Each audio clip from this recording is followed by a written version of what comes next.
Kicked out as a teen due to false rumors spread by my brother, my parents later see my success and demand money after abandoning me.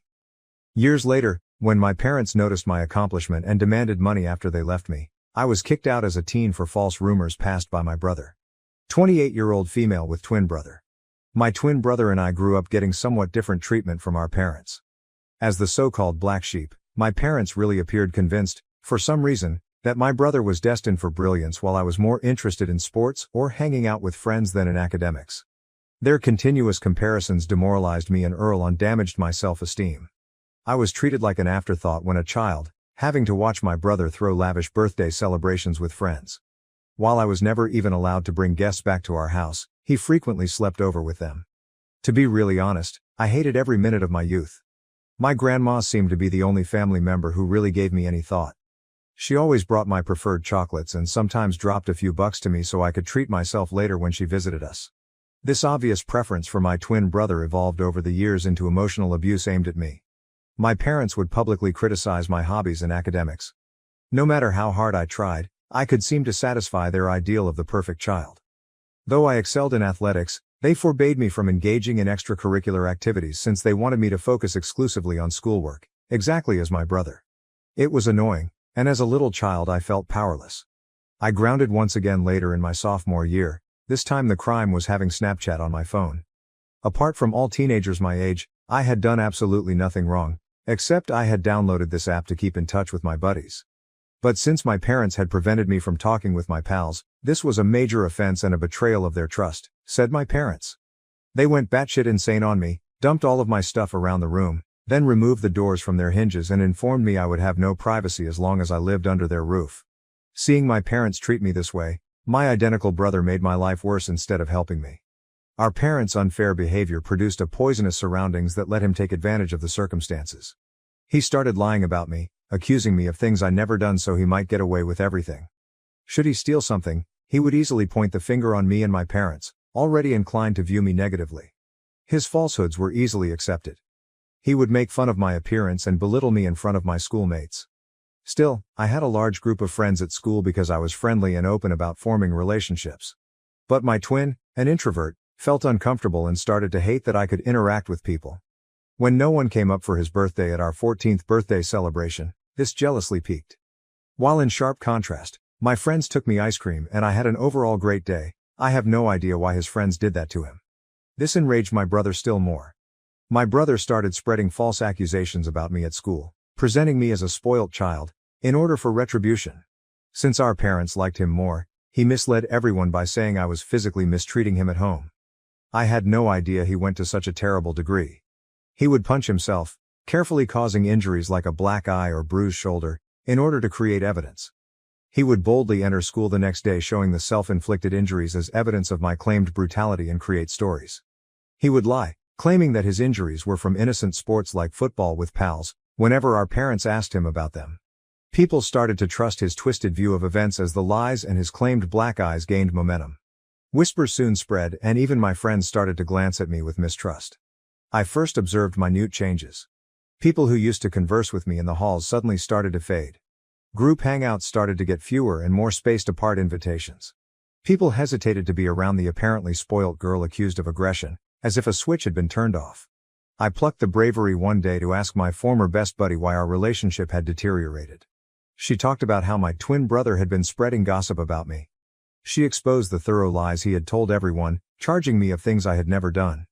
Hearing her say startled me. The sensation was one of mistrust mixed with incredulity, as though the ground under me had collapsed. Someone I grew up with, my brother, was fabricating stories about me, accusing me of doing things I would never have even considered. That was a devastating betrayal that left me with a knot in my gut and a weighty heart. The day I addressed my brother at school, he chose to ignore me. When I urged him to stop lying about me, he grinned at me and told me I deserved to rot alone. His falsehoods and actions were beginning to worry me, thus I found it difficult to express myself. Though I wanted to talk to my parents, I worried they would view my brother above me. Particularly considering that I had always been open to befriending others, the isolation pained.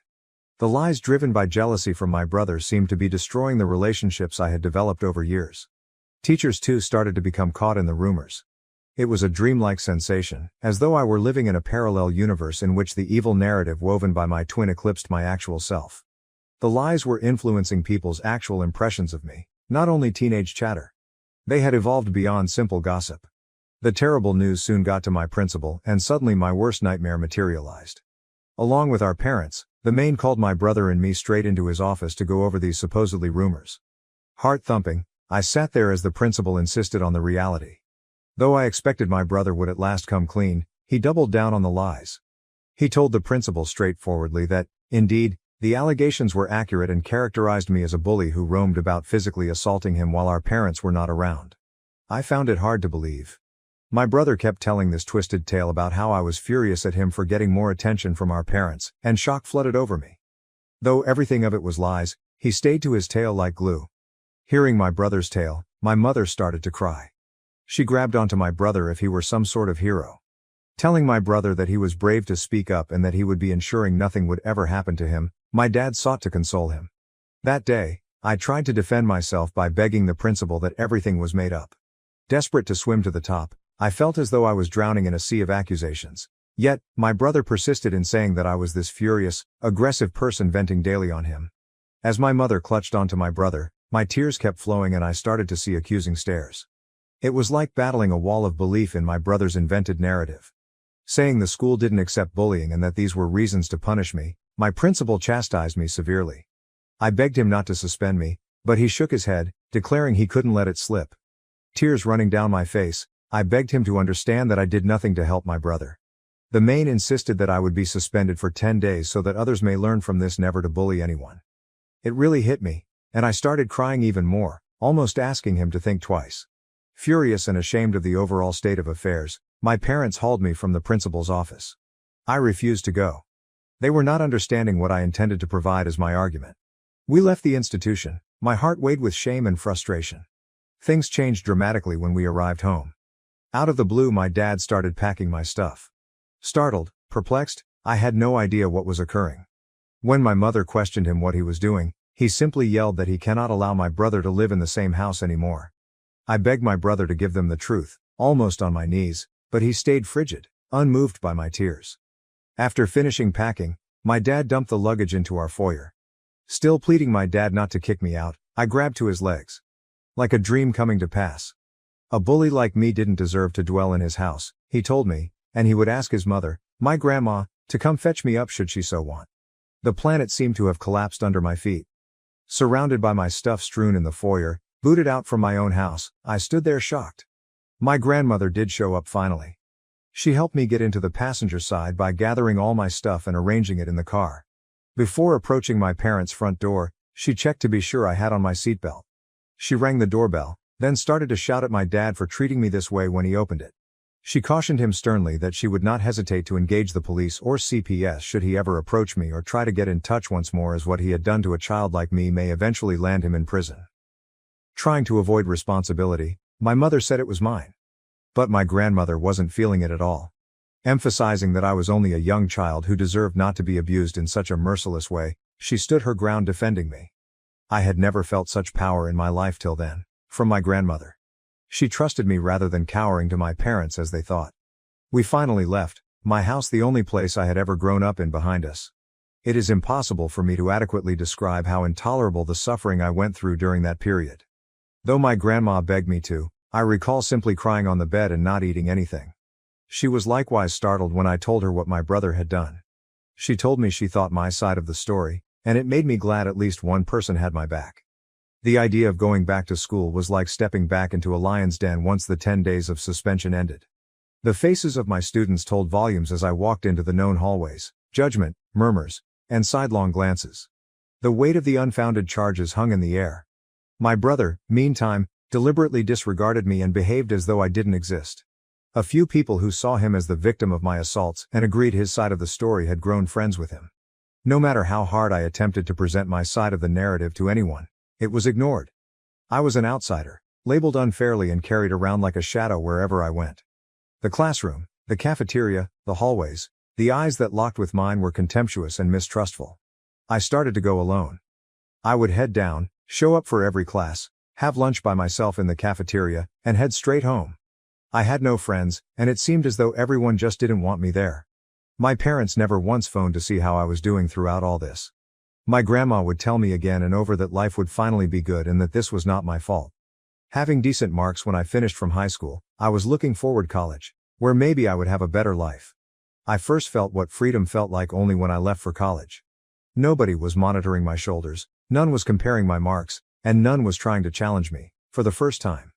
I ran into like-minded folks and developed friendships with them.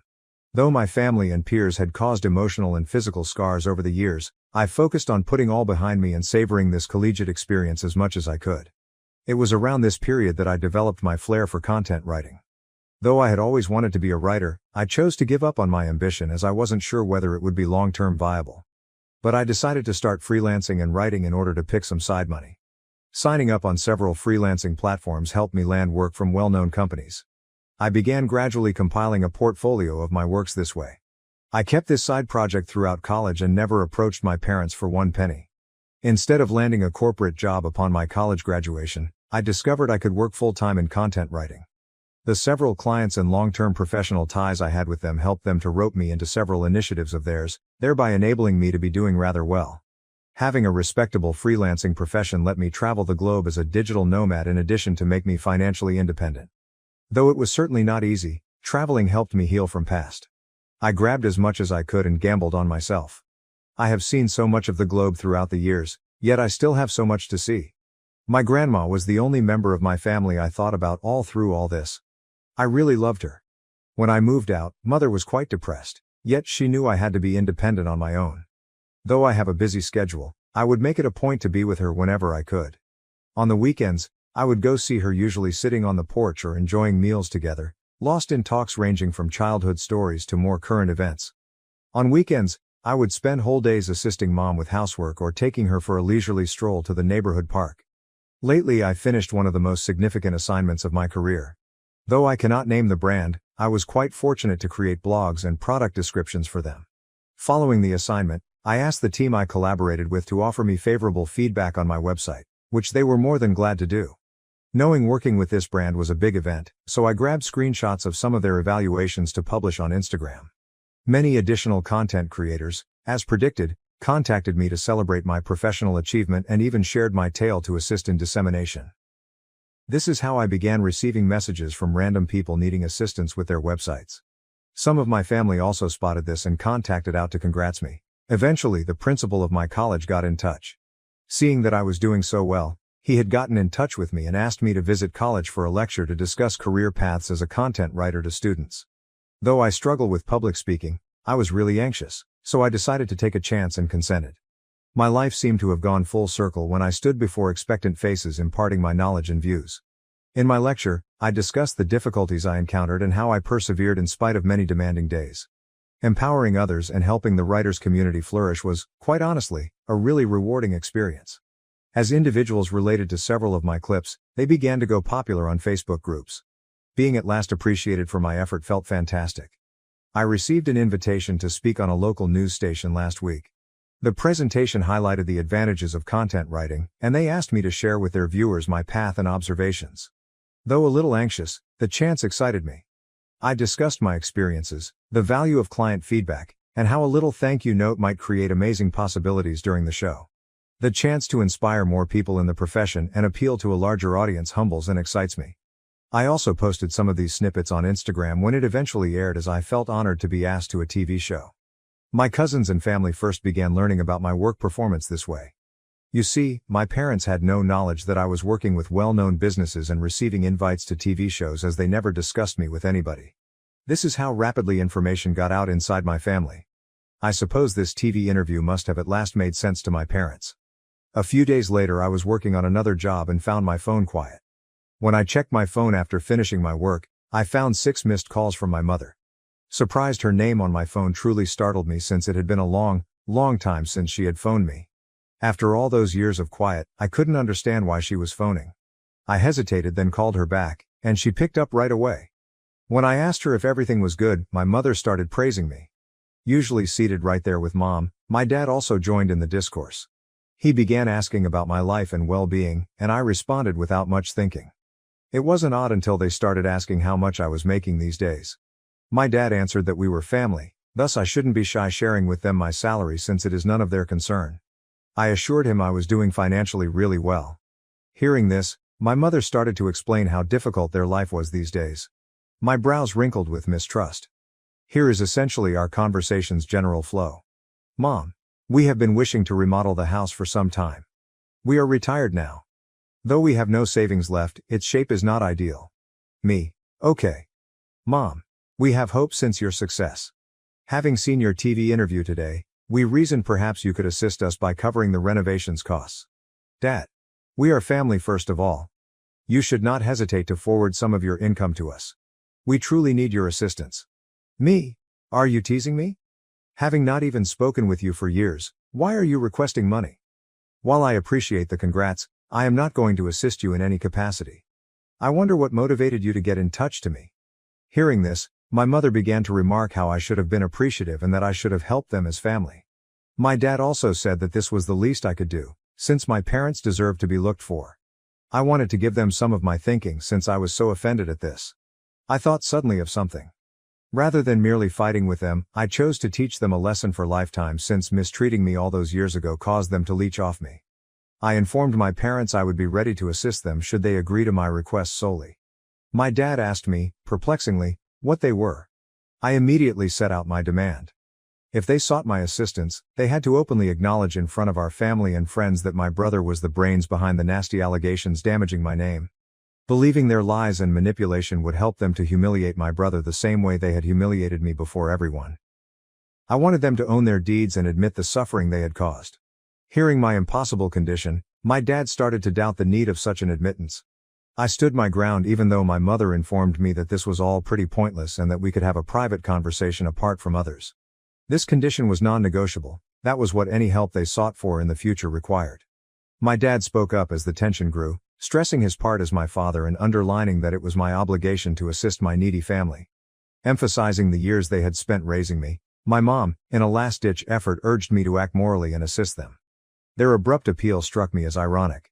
I reminded them of the past, of the fact they had kicked me out, and of the fact my grandmother had reared me, not they.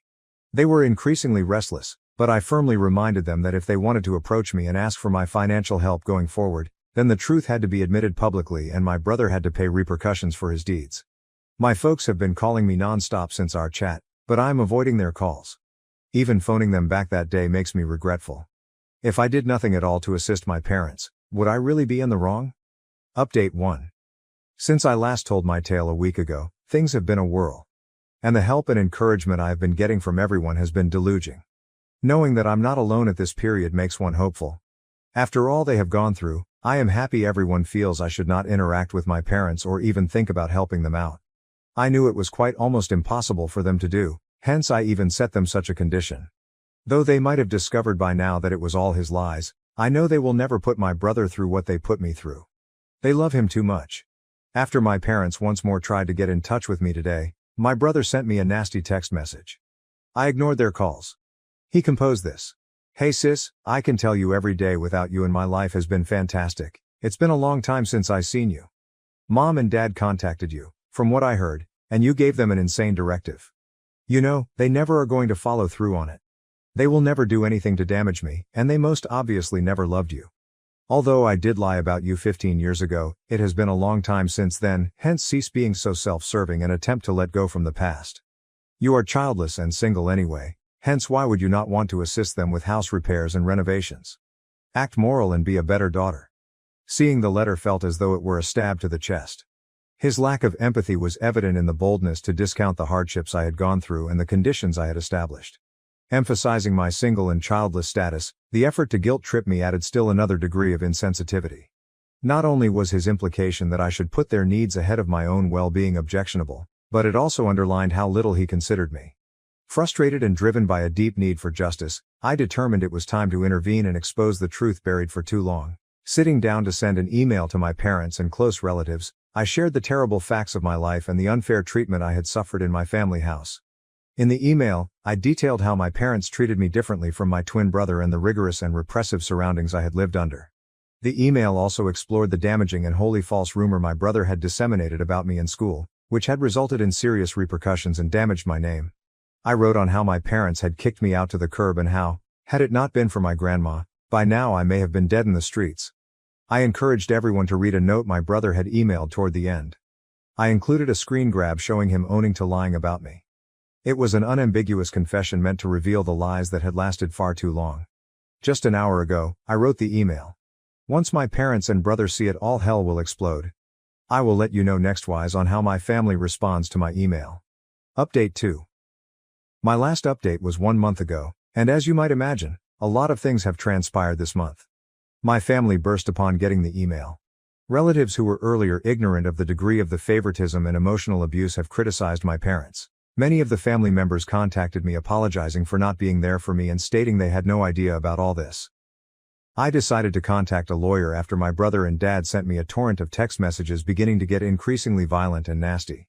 She sent a notice of cease and desist. It essentially advised them not to get in touch with me anymore and that, should they do, they would suffer severe legal repercussions. Given they ceased getting in touch, I suppose this must have terrified them straight. My grandmother supports me 100% since she believes I have done the right thing by informing everyone what occurred. She is the only person that counts to me, hence I'm happy she has my back. Update 3. 2 months apart have gone between my last update. For now, I am glad to say that all in my life is running smoothly. Professionally, my article writing company has been doing great. The offers to present at podcasts and seminars keep coming in, therefore confirming my reputation as a valued professional in my field of work. I am now as near to my grandmother as ever. Recently I took a 1-week vacation from work so I could spend some time with her. These days she enjoys gardening and taught me a lot about different herbs and flowers in her yard. My best and most treasured memories are the times I spend with her, meal sharing, deep talks, or just hanging around. I'm glad my family is keeping away from me since they haven't contacted me since the letter my attorney sent them. Since I personally started attending therapy, hopefully I can work on mending myself. Right now I believe this will be the last update. Thank you for watching. If you haven't subscribed yet, please do so and hit the notification bell to stay updated with more shocking real-life stories happening around you.